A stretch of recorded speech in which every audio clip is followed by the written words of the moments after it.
like this. Welcome to Let's Do Lunch. I'm Linda Levins, CEO of ElderSource, the area agency on aging and the Aging and Disability Resource Center for Northeast Florida. And hi, I'm Justine Conley with AARP First Coast, and we are glad that you are here. We've been here since August doing these 30-minute free live events around different topics that interest you as the 50 plus. And so we have done some fun things as well as some educational things. We have done Medicaid patrol, how to protect yourself from Medicaid fraud. We've done protect the 50 plus vote. How do you make sure you're counted in your decade with the census? We've also done yoga, and we're still practicing some of that. We have also done Italian cooking, which was fun. We've also worked on your own little masterpiece. How does art evoke joy? And so as you can see, we are here hopefully providing a fun and informational time for you. And so with that, I turn it over to Linda.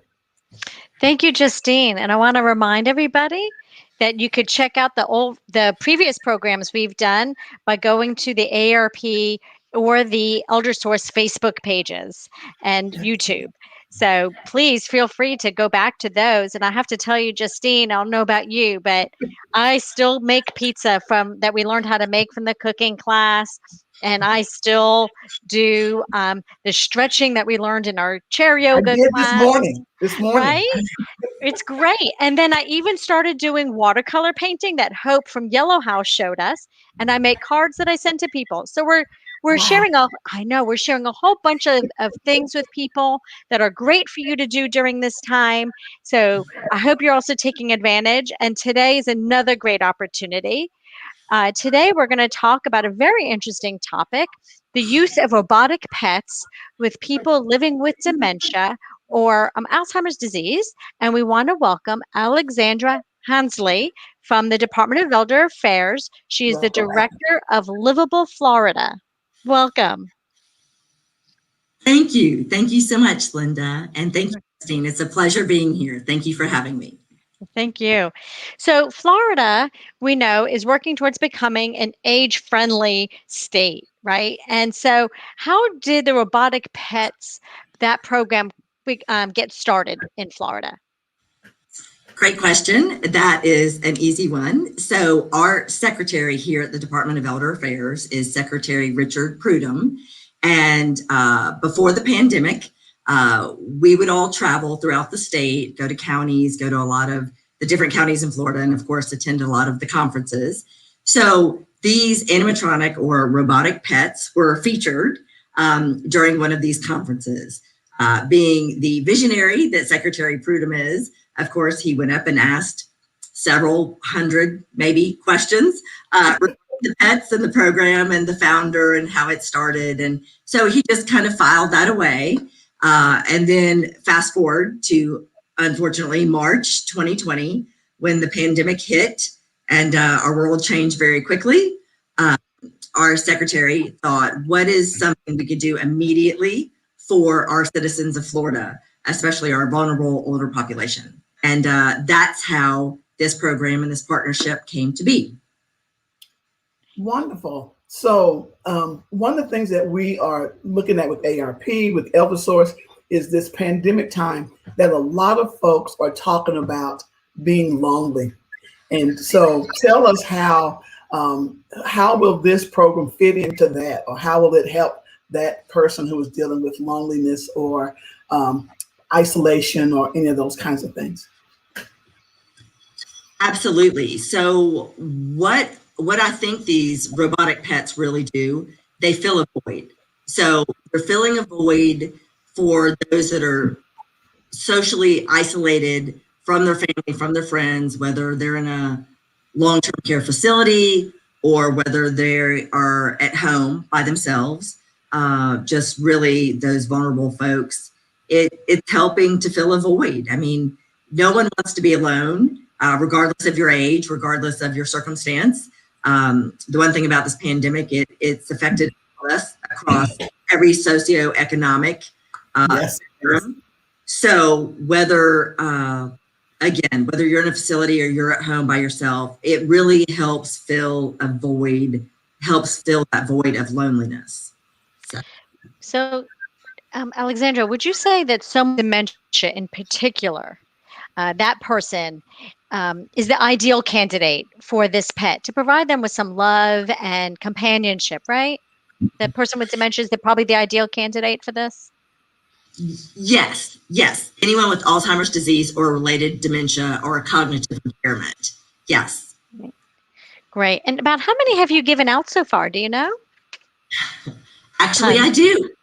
Yes, I can answer that. So as of the 1st of February, we have given out 5,818 throughout the state of Florida. So yes, and I have roughly 600 or so in the queue waiting right now to be shipped out. Fantastic. Yeah. So this is a question at this, a follow-up. Is there a limit to how many you all can send out or will send out? Because I know after this, a lot of folks are going to be trying to figure out, how do I get this? Exactly. So currently this initiative is funded through the CARES Act funding. So that is our partnership with this, and this is how this initiative started. We are absolutely looking under every rock and exploring all possibilities, how to sustain this initiative for the remainder of the year. However, right now, we'll go through it later, how you can order these and what the process is. Okay. So that was a question, but it was just popped into my head. But so we've talked a lot about this pet. So for the moment we've been waiting for, can we bring her or him on so that we can see a demo?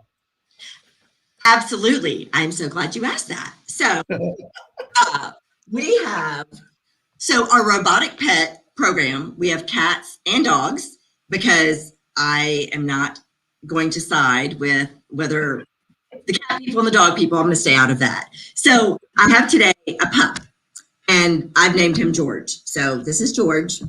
And okay, what I'm going to do is I'm going to turn him on later, and then you will, if you would like me to wait, and then you can see how he works. But you can either have him in off, or you could have him on mute if you need some quiet time, or you can turn him on and hear the full effect.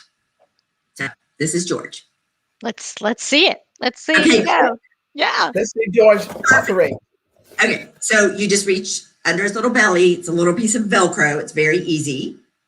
Oh, and every dog likes their belly tickled, including Exactly. George. Wow. Hey. Oh my gosh, you can hear him panting. His little tail is wagging too. Oh, his eyes closed. Look at him. So he's got the sweetest little, isn't he sweet? Oh, he turns his head to you. Yes. Hi, Pumpkin. Hi, George. Oh my goodness. Isn't he cute? That's Now, this is a awesome. dog that I could take care of. I could do this. I could do this. And You don't his have little, you all can't see his little tail, but it's very cute, and it waggles. Oh my goodness. And we don't have to take him for a walk, and we don't have to clean up the mess. And for your cats, we don't have to worry about litter, and it's hyperallergenic, all these wonderful benefits. Exactly. He's a maintenance, adorable. He's an adorable little pumpkin. So Who is more popular, the cats or the dogs? I thought that question was going to come up. So, they're in the state of Florida, there seem to be about 75% pup fans and about 25% cat lovers. So about 3/4 to 1/4. So, Interesting. yes. That makes And sense. how can you tell that this program is successful, Alexandra? How do we know that? Okay, that is a very easy question. We actually have on our department's website, we have published just a handful of the testimonials we've received from the department's initiatives through this pandemic. So that link, I think, will be provided. And then also, I have some personal stories that I have met with some of these constituents or spoken to them on the phone. They've emailed, we've emailed back, we've communicated. And so one of the stories, just from the feedback, is I was contacted by a wife. Her husband is in a long care facility. And so she said that he's been there for a year. He's very lonely, really severely depressed, more depressed. And she said, I can't hold his hand, but I can do this. I can provide one of these pets. So she said, will you please reach out to the manager of the facility? Absolutely. Picked up the phone right away. Found out that there were 20 folks in this long-term care facility. We turned around and mailed 20 animals to the facility, and the feedback was unbelievable. It was the look on the on folks' face when they receive something unexpected, out of the blue, and just a companion that they could have with them. Because as we know, in long-term care facilities, it's still very difficult to interact the way we did pre-pandemic. So that's just one story. I could go on and on with several personal stories. However, I am sure you can. And so we're going to remind folks that if you have a question, we can get those answered for you. Put your question in the chat. And I just want to do just follow up, just because I am just so enamored.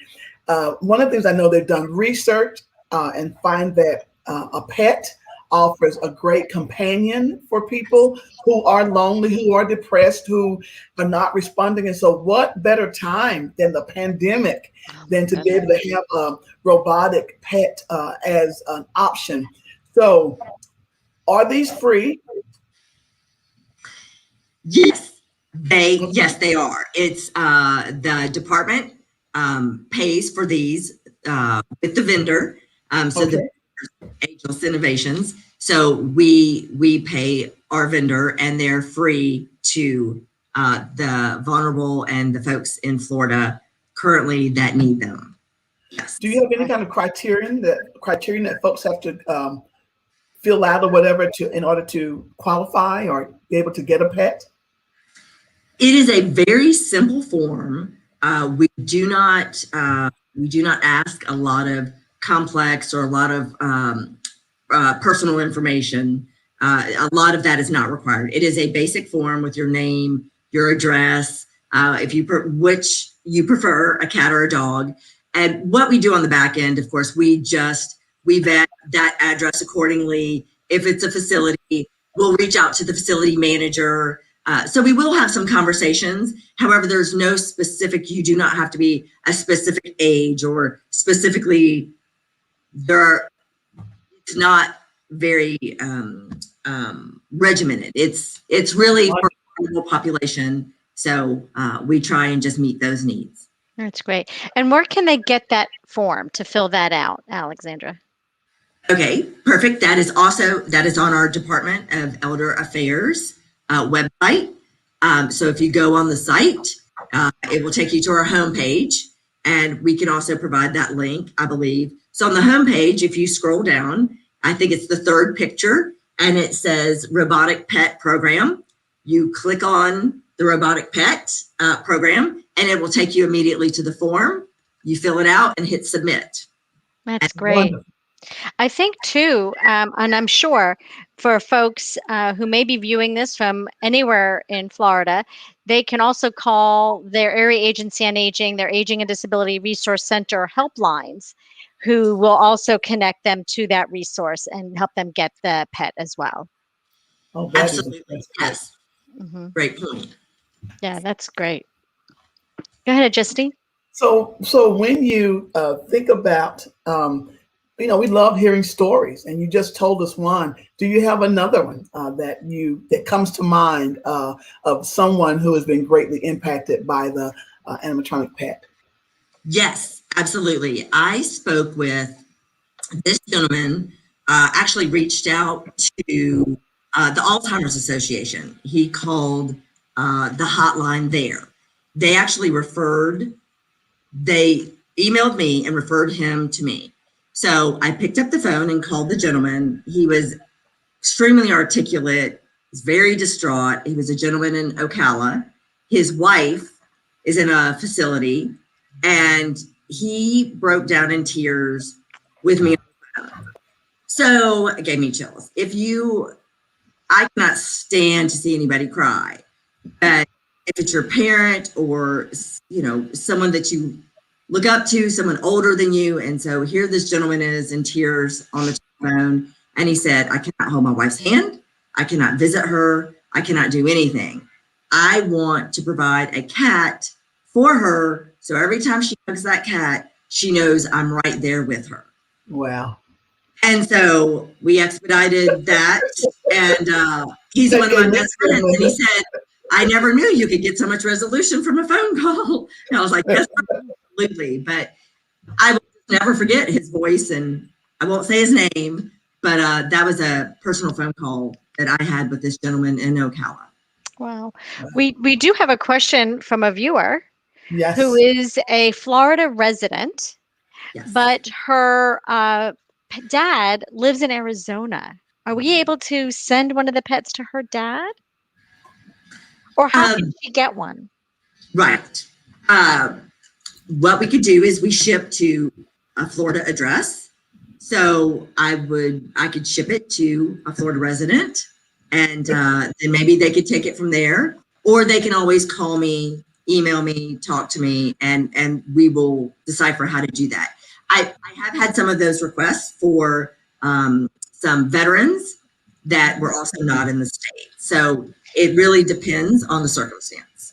It really highlights something, that this pet is not just of value and a benefit to the person living with dementia, but it's also for the caregiver, because Yes. they know their loved one now, when they can't be there, there's still something fluffy and interactive with their loved one, giving them some companionship. So it does help the caregiver as well, give them some peace of mind, especially those long distance caregivers, right, who can't see their loved one. And many folks have grown up with pets. And so usually with dementia and the Alzheimer's, folks are reverting back in age and thought. And so this would be right in line with a time in their lives when many of them might have had a pet. And so I think it could stabilize them in that place. So I think that is a great opportunity. Great point. Great point. Have you seen where there are more men or more women that request a pet or anything like? I just always interested in interesting. So it is really equal across the board. Wow. And there is one other interesting thing. So we started tracking per county. That data is not out yet as to which county we've sent the most to. However, what we do know is all 67 counties in Florida have been impacted by this initiative. So we have sent a I know. See, you just laugh. I mean, I know.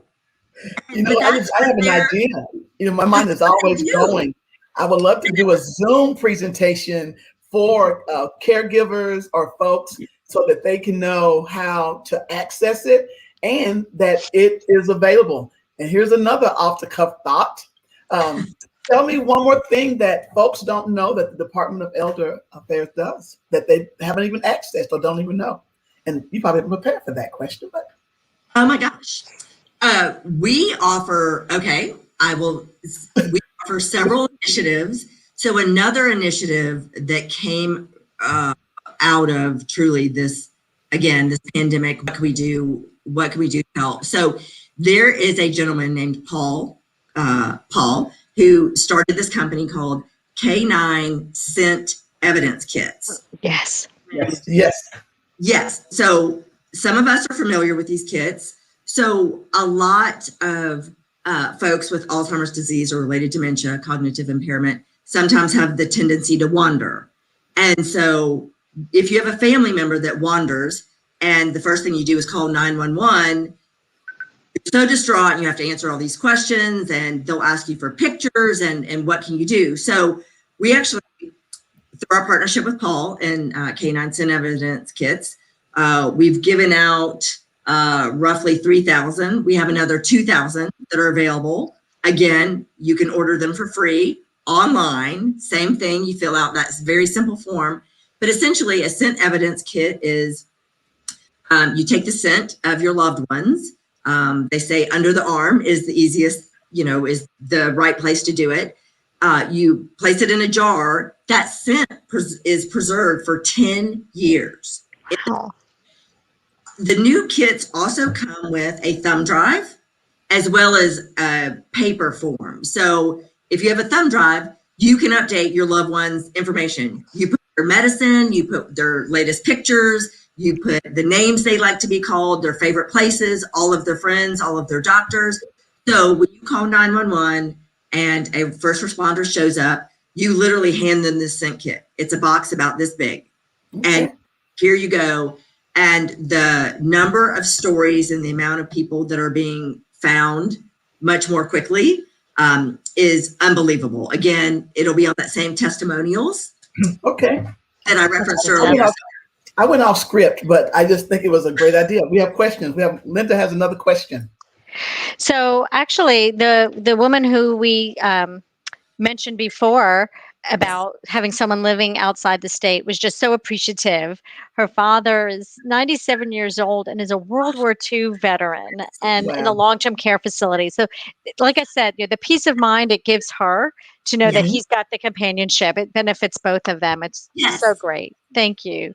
Absolutely. So I do have a question though.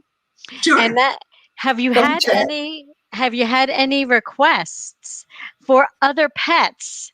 Do people want birds or they I just like that, Linda. No, that's so funny. No, I actually have not. I have not received that question. So no. I'm sure we will now. You're going to now. You're going to now. We have another can of worms. So yes, we only have pups and cats. Do we know how? From the chat. I'm sorry, Linda. Yeah. No, I was going to say, do we know how long the batteries last?